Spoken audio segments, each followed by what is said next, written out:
And while Israeli officials insist the campaign against Tehran is far from over, regional focus is shifting once again back to Gaza, where today marks day 629 of the war. But as tensions sizzle, people have wondered where Iran's supreme leader has been. But today, he made his first public appearance in a televised statement after hiding in an underground bunker for days, fearing his assassination.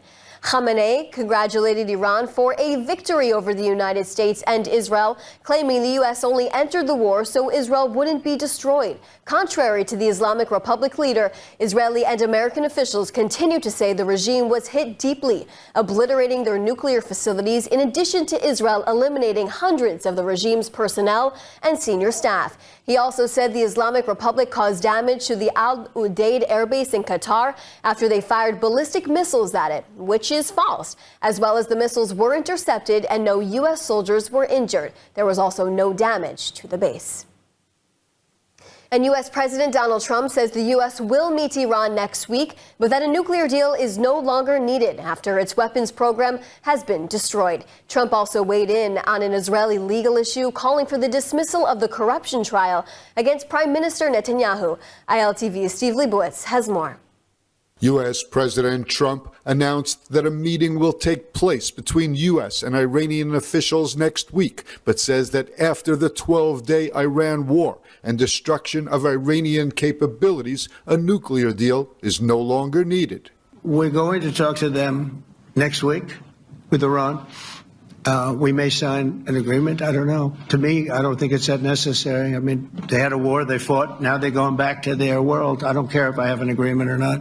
The only thing we'd be asking for is what we were asking for before about we want no nuclear, but we destroyed the nuclear. In other words, it's destroyed. I said Iran will not have nuclear. Well, we blew it up. It's blown up to kingdom come. And so I don't feel very strongly about it. If we got a document, it wouldn't be bad. While returning home from the U.S.-NATO summit in The Hague, the U.S. president weighed in on a key legal matter in Israel, calling for the dismissal of the corruption trial against Prime Minister Netanyahu.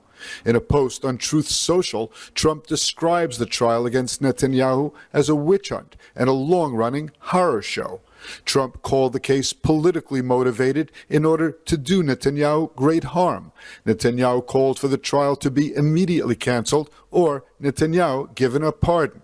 Trump finished by writing, "It was the United States that saved Israel, and now it's the United States that saves Bibi Netanyahu. This travesty of justice cannot be allowed." Prime Minister Netanyahu is on trial in 3 corruption cases, facing charges of fraud and breach of trust in 2, and bribery, fraud, and breach of trust in the 3rd. Netanyahu denies any wrongdoing and says the charges were fabricated in a political coup led by the police and state prosecution. Meanwhile, the Prime Minister briefed the cabinet on the 12-day Iran war with a host of key security and political issues on his agenda, in addition to the trial. יש לנו ניצחון גדול במערכה נגד הצורר שבא לכלותנו, והסרנו בניצחון הזה 2 איומים קיומיים מיידיים כדי להבטיח את נצח ישראל. Thank you, Steve, for that report. And in Israel, families are mourning extreme losses as they continue to lay to rest the 7 IDF soldiers killed in Gaza this week, while others continue to plead for the return of their loved ones still held hostage by terror groups in Gaza. At the same time, diplomatic momentum following the Iran ceasefire is reportedly opening new doors for a possible hostage deal and ceasefire deal in Gaza. But despite the progress, humanitarian aid to the Strip is once again being halted. Here's what you need to know.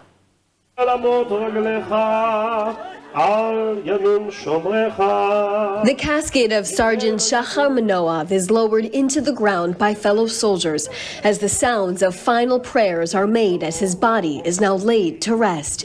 As his family says their final goodbyes, they remember the soldier from Ashkelon as always having a positive spirit, lifting morale even in his final hours alive. The 21-year-old is one of the 7 soldiers from the Combat Engineering Battalion who were killed in a battle in Khan Yunis after their vehicle had an explosive planted on it by a terror operative. As families mourn the heartbreak, the families of hostages continue to plead for the return of their loved ones, as 50 of them are still being held in dire conditions by terror groups inside of Gaza. The Qatari Foreign Ministry spokesperson said this week momentum was created by the ceasefire with Iran and Israel and says they're in touch with all sides to achieve a deal. At this time, media reports say Israel is not planning on sending a delegation to Qatar or Egypt for negotiations, only once positive developments take shape. Meanwhile, suffering in Gaza continues after Israeli officials decided to reportedly halt aid, citing Hamas continues to steal it and prevent it from being distributed. The Prime Minister's office ordered the IDF to present a plan within 2 days on how to prevent Hamas from grabbing aid handed out by the Israeli and U.S.-backed Gaza Humanitarian Foundation. The pause will reportedly remain in place until the IDF presents its new plan. The Gaza Humanitarian Foundation says they've delivered 44 million meals in just 4 weeks and are coordinating with partners on the ground to advance improvements to secure distribution. And joining us now to discuss what could happen next in the war in Gaza and the ongoing ceasefire between Israel and Iran is Danny Ayalon, the former Israeli ambassador to the U.S. Thank you so much for being with us today. Good to be with you, Shosh. My first question is, what is next with Iran? Is the ceasefire going to last? I think that's a question everybody wants to know. Tell us what you think. Sure. Well, I think that we should close it with an agreement, with a very, very strong and long agreement, which would be different than the one that was signed in 2015. Wars always end with an agreement, with guarantees, international guarantees, and that should be no difference here with Iran, because if we do not have a very tight agreement, then they can get out of it and surreptitiously start again their illegal program. Now, officials are continuing to say that Iran is the head of this snake as they fund all of the terror proxies in the region that surround Israel. But the damage that Israel did to Iran, did it also weaken Hamas, as that war is also ongoing right now? Yeah, the damage was incredible. And actually what we saw in this 12 days war is the absolute superiority of Israel over Iran in terms of technology, strategic capabilities, military capabilities, and everything that goes with it. But certainly we have reestablished the deterrence here in this region, and we hope that there will be some good results also with in the Gaza, since Iran was the main backer of Hamas. Now Hamas has been actually left by itself. You know, all its allies, whether it's Hezbollah or the Iranian militias in Syria and Iraq, and of course Iran itself, are no longer really active players here, nor do they have the capabilities. I think this is high time to really have all the pressure on Hamas, and the ones that can do it best are Egypt on the one hand, Qatar on the other hand, and I hope that the United States can orchestrate the entire campaign. But Danny, more pressure, could that lead to a possible ceasefire deal between Israel and Hamas to finally close out what is happening there, to bring back the 50 hostages that are still in captivity at this time? Do you see that momentum that other officials are saying right now? Well, I think the momentum started. Whether it will really culminate in a ceasefire and bringing back the hostages immediately, I'm not sure. So long as the Hamas insists on staying in Gaza or even ruling Gaza, this is a non-starter. After the 7th of October, I think it is quite clear to everyone, including the Gazans themselves, that Hamas can no longer stay in Gaza. Israel made a generous offer to them that they can have a safe exit out of Gaza. And if they do not take it, then we are in a stalemate, which may be solved only with more military pressure on Iran, on Hamas on the ground, and maybe more political pressure from its allies in the Gulf, mainly Qatar. Danny Ayalon, thank you so much for joining us today as all of these developments continue to unfold. Thank you. This is a moment to stand strong with Israel in times of great challenge. True support is measured by action. You can go to israelbonds.com now to invest in Israel bonds. Your investment is more than financial. It's a declaration of support as Israel defends freedom, life, and the values we all hold dear. Investing in Israel bonds is a decisive way to stand with Israel, not just in word, but in commitment. Let the world see where you stand. Israel is not alone. You can invest in Israel bonds today. And members of Iran's parliament broke out in Death to America and Israel chants after the parliament speaker announced the Islamic Republic would end its cooperation with a UN nuclear watchdog group after the war with Israel. Here's what else you need to know. Just one day after Iran laid down its ballistic missiles and stopped attacking residential areas in Israel, Iran's parliament speaker said it would suspend its cooperation with the International Atomic Energy Agency, insisting Iran's nuclear program would now, quote, proceed at a faster pace. Iran's parliament erupted in chants saying death to America and death to Israel. The parliament-approved bill, which will now need final approval from Iran's Supreme National Security Council. And just days before Israel's operation and American strikes on Iran's nuclear facilities, the IAEA said Iran was in breach of its non-proliferation obligations. At the NATO summit, Trump announced the United States will meet with Iran next week, despite conversations about a nuclear deal no longer necessary, as American officials, including the CIA director, having said Iran's nuclear program has been severely destroyed. I think we'll end up having somewhat of a relationship with Iran. I see it. Look, I've had a relationship over the last 4 days. They agreed to the ceasefire. And it was a very equal agreement. They both said that's enough. They both said it. The president of France, Emmanuel Macron, and the head of the IAEA, Rafael Grossi, met in Paris to discuss Iran's nuclear program to assess radiological risks after the airstrikes in Iran. Grossi is now saying the IAEA doesn't know where the 900 pounds of potentially enriched uranium is now located inside of Iran after officials in Iran removed it for protective measures ahead of the strikes on the nuclear facilities. The IDF has revealed that Israeli commandos operated inside of Iran during the war. These and other revelations from IDF Chief of Staff Eyal Zamir and Mossad head David Barnea, who commented on results of the 12-day war with Iran. Here's more with ILTV's Steve Leibowitz. Giving his initial assessment of the 12-day Iran war, IDF Chief Eyal Zamir said the achievements were made possible, among other things, due to the full cooperation and deception by air and ground commando forces. Zamir said these forces operated covertly deep in enemy territory and carried out operations that granted the IDF operational freedom of action. Zamir said the overall goals of the war were accomplished and the Iranian nuclear program severely compromised.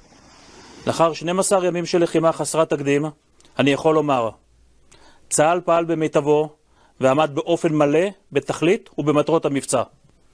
בהתאם להערכת בכירי אגף המודיעין בצה"ל ומומחי הגרעין שלנו, הפגיעה בתוכנית הגרעין איננה פגיעה נקודתית, אלא פגיעה מערכתית.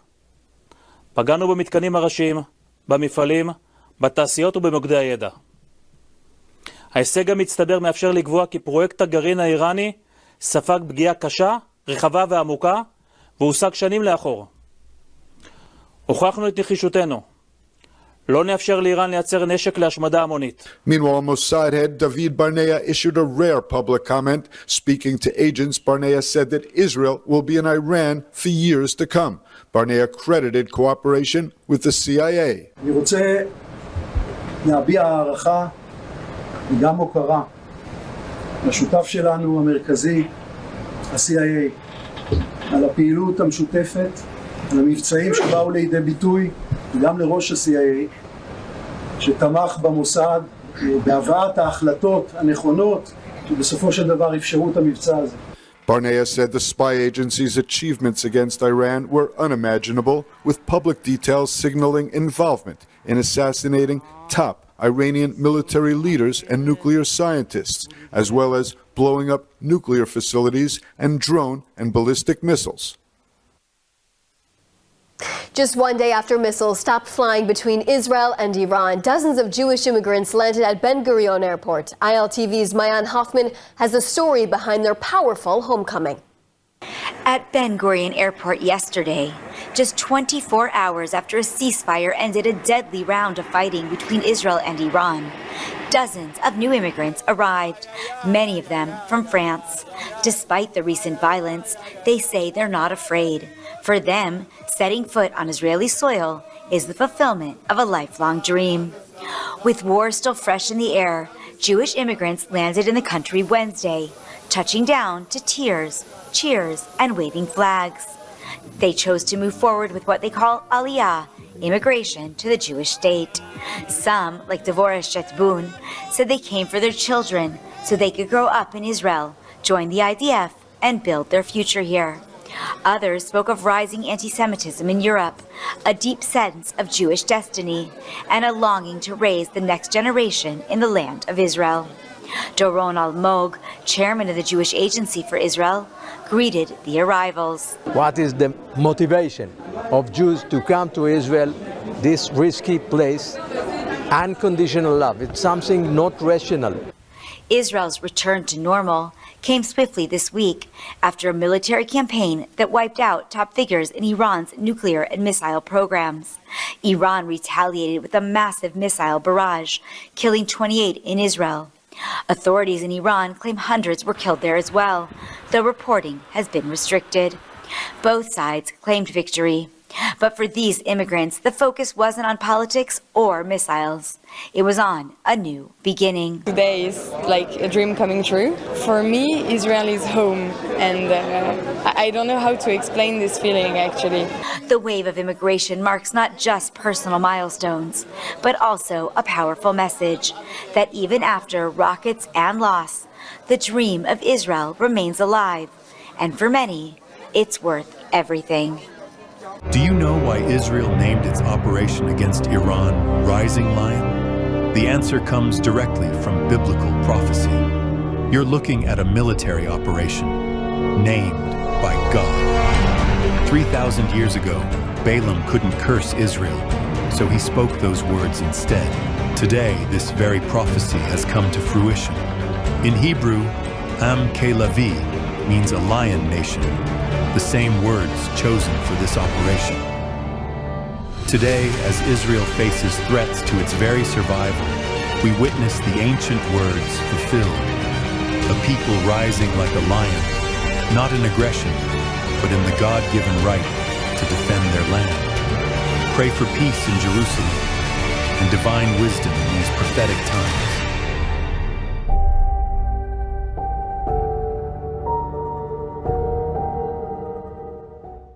And moving on now to sports, where the number of Jewish Israeli players in the NBA rises from 1 to 3 following last night's first pick for the NBA draft. They are American-Israeli Danny Wolf and Israeli Ben Saraf, both drafted back-to-back by the Brooklyn Nets. ILTV's sports correspondent Devo Klein breaks it down. The first round of the NBA draft just wrapped up, with the Dallas Mavericks picking forward Cooper Flaggs as the #1 overall draft pick, in a move that is already being hailed as brilliant. But also drafted as round 1 picks are 2 Jewish Israeli players. The Brooklyn Nets selected Israeli guard Ben Saraf as their 26th pick, followed by Israeli-American Danny Wolf as the Nets' 27th pick. Ben Saraf was born in Israel and played in the European League last season for the German-based team. Ben's pick remains controversial due to him being the 4th pick and the 4th guard to be drafted by the Nets. And in the 27th draft pick, the Nets selected Israeli-American Danny Wolf, who spent the last season playing for Michigan after playing for Yale. Wolf gained a reputation as a rising star, playing for Michigan as a forward, making his pick less controversial. Yet fans are still wondering why the Brooklyn Nets selected 4 guards in their first round of picks. But for Israeli basketball fans, this news is incredible. Wolf and Saraf joined Deni Avdia as the current Israeli basketball players in the NBA, an achievement never before seen in the world of pro basketball. Thank you, Devo, for that report. And we close today's show with an ILTV exclusive, an inside look into Tabor Winery located in the Lower Galilee. Have a look. Tabor Winery was established in 1999 by 4 families of this village, Kfar Tavor. Tabor was a boutique winery. Today we produce something like 2 million bottles. In this village we have a lot of different kind of grapes. This is a Chardonnay, for example, one of our best-selling wines. The Tabor village has very different soil types, which makes it very diverse and very unique in the Israeli climate and terroirs. Today, Tabor has 140 hectares all over Israel to gain some more complexity to the wines, different varieties. So we have the Tabor village area, we have the Upper Galil, the Golan Heights, the Judan Hills, and the Mitzpe Ramon area. And we have more than 20 different varieties. By that we can try what exactly is the best variety for each terroir. This area is actually planted by grapes because of the Baron de Rothschild, who sent his viticulturists to look for the best places to grow wine grapes all over Israel. One of those locations was the Tabor village, and that's why this is one of the best locations to grow grapes in Israel. So this is our barrel room. We have more than 1,000 barrels in Tabor. Barrels bring to wine some oak notes, complexity, oxygen in order to make the wine bigger and more complex with more flavors. The barrel itself coming from different area in France. It's made out of oak. Usually we keep those kind of barrels for 5 years. The wine ages in barrels between 1 and 2 years, depends on the series. The Adama level is 1 year in barrels, and our super premium Malkia and single vineyards are usually about 2 years in a barrel. We have here 4 different wines: Sauvignon Blanc, our Rosé Barbera, limited edition, and our flagship wine, Malkia. Sauvignon Blanc is one of our best wine. We are very known for our Sauvignon Blanc. The style of the wine is very fruity and aromatic, almost like New Zealand style. Our Rosé on the Adama level is a unique one. It's made 100% from Barbera grapes. So the color is very, very pale, and you have a very nice, fresh aromas of strawberries and chopped grass. So all the wines we tasted and more you can find online and in the wine stores. And if you're in Israel, you can come to our visitor center, taste some more wines, and you can buy here also. It's now the second full day of a fragile ceasefire with Iran, and while Israeli officials insist the campaign against Tehran is far from over, regional focus is shifting once again back to Gaza, where today marks day 629 of the war. But as tensions sizzle, people have wondered where Iran's supreme leader has been. But today, he made his first public appearance in a televised statement after hiding in an underground bunker for days, fearing his assassination.